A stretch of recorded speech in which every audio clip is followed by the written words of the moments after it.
Assalamualaikum warahmatullahi wabarakatuh. Bertemu kembali dengan Kang Zi. Ya, pada video kali ini kesempatan saya untuk membahas sisi lain saat melakukan ekspedisi ke Gunung Wilis. Seperti yang sudah ditanyakan sama teman-teman lewat komentar bahwa teman-teman ini penasaran dan menunggu cerita tentang misteri Gunung Wilis. Seperti apakah cerita sisi gaib dari Gunung Wilis? Check it out.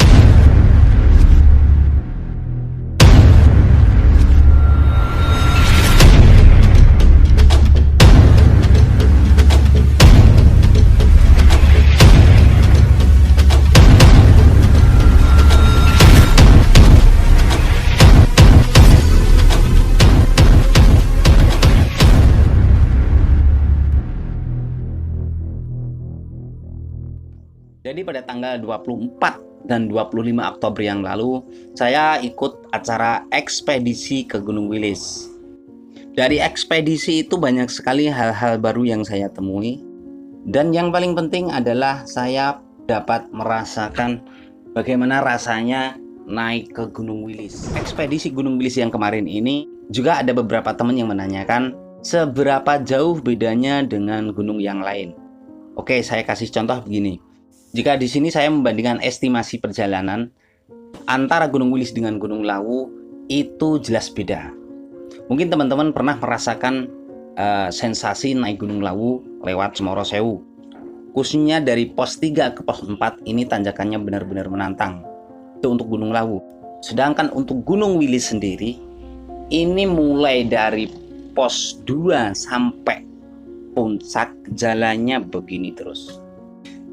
Ditambah lagi di situ sepanjang trek ini tidak ada trek bebatuan, sama sekali tidak ada batu. Yang ada hanyalah tanah dan rumput. Jadi di situ kita mesti ekstra hati-hati. Itu untuk perjalanannya. Dan untuk ekspedisi Gunung Wilis kemarin saya sangat-sangat bersyukur karena apa? Karena saya menemukan jejak atau bekas perjalanan yaitu Panglima Sudirman saat dulu dia menyisir Gunung Wilis sampai akhirnya beliau ini sampai di daerah Kabupaten Ponorogo. Dan tentunya masih banyak sekali peninggalan-peninggalan sejarah yang berada di Gunung Wilis.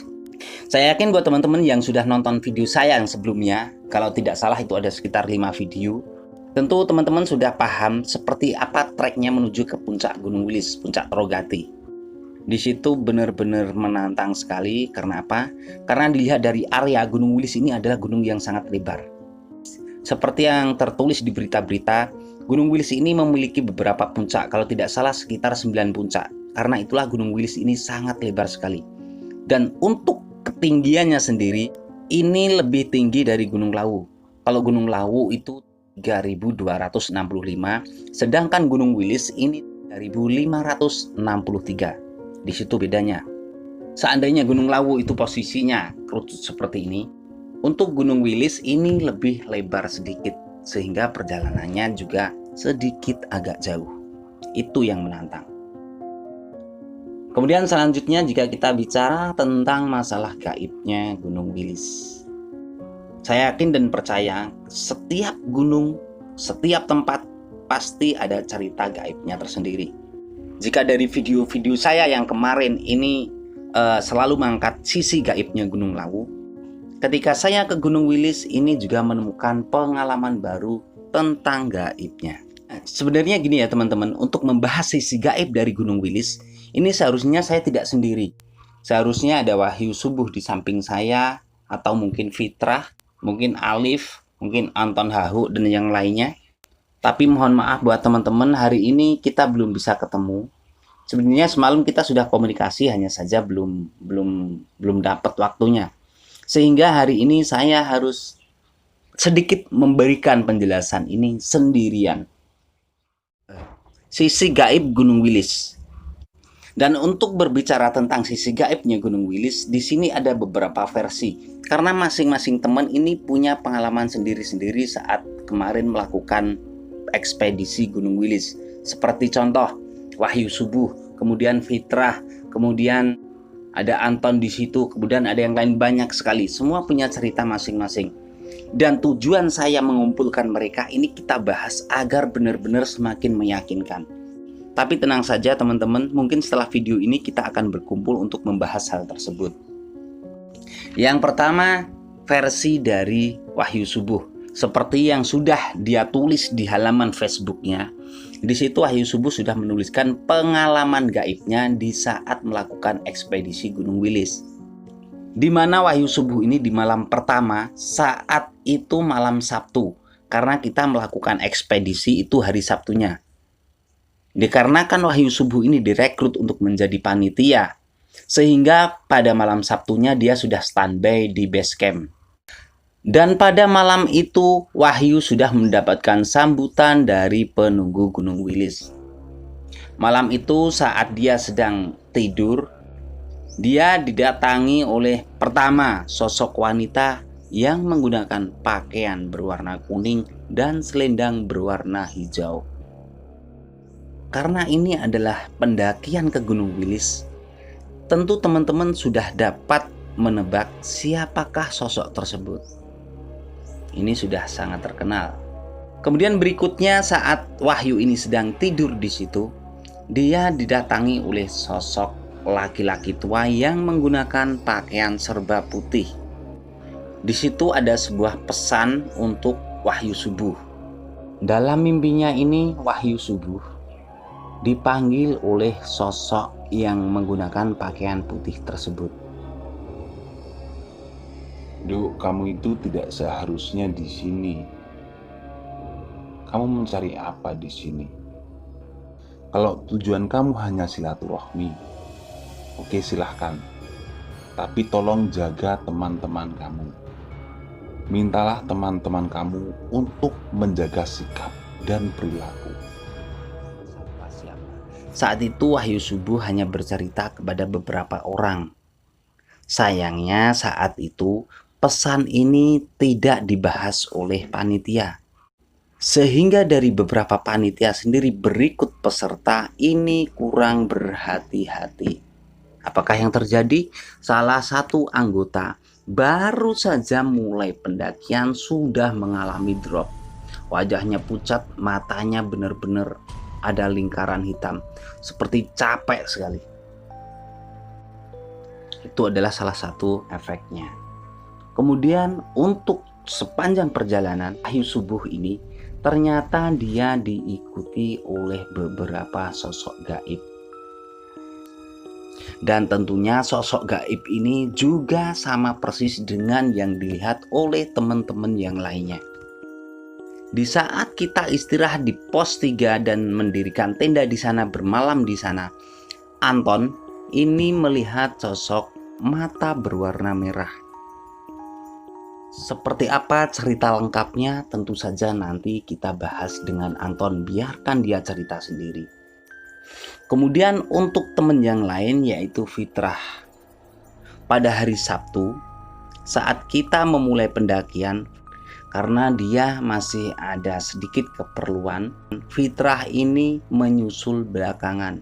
Fitrah ini menyusul kita-kita di saat kita-kita sudah berada di atas bukit yang dinamakan hutan lindung. Dan di saat Fitrah sampai masuk di hutan lindung ini, Fitrah merasa diikuti oleh dua sosok harimau. Apakah teman-teman yang lain juga merasakan kehadiran sosok harimau ini? Ya, tapi tidak akan saya bahas di video ini. Dan kejadian lainnya adalah pada saat kita camp di pos 3 ini, Anton mencium bau dupa. Dupa ini baunya bau melati. Apakah ada yang membakar dupa? Tidak. Dan setelah kita turun dari pendakian Gunung Wilis ini, Wahyu bertemu dengan beberapa teman di Madiun sana. Sampai akhirnya di situ ada salah satu teman yang mengaku saat pendakian ke Gunung Wilis memang dia membawa dupa dan minyak wangi. Tujuannya adalah ingin memberikan barang tersebut kepada Pak Hamzah yang sedang berada di puncak Gunung Wilis. Tapi sayang, dupa dan minyak wangi ini hilang saat melakukan perjalanan sampai di area pos 3. Jadi di area pos 3 ini dupa dan minyak wangi ini hilang. Tidak tahu jatuh atau apa. Yang jelas pada malam harinya Anton mencium bau dupa tersebut. Siapakah yang membakar? Yang jelas bukan dari kita-kita yang saat itu ngecamp di pos 3. Kemudian untuk energi datangnya sosok harimau ini, pagi harinya juga kembali dirasakan oleh Wahyu Subuh.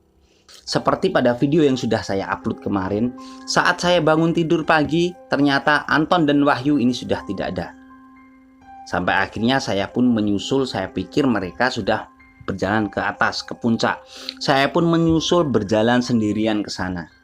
Dan ternyata Wahyu Subuh dan Anton ini hanya duduk di bukit atasnya pos 3. Di situ kita bertemu.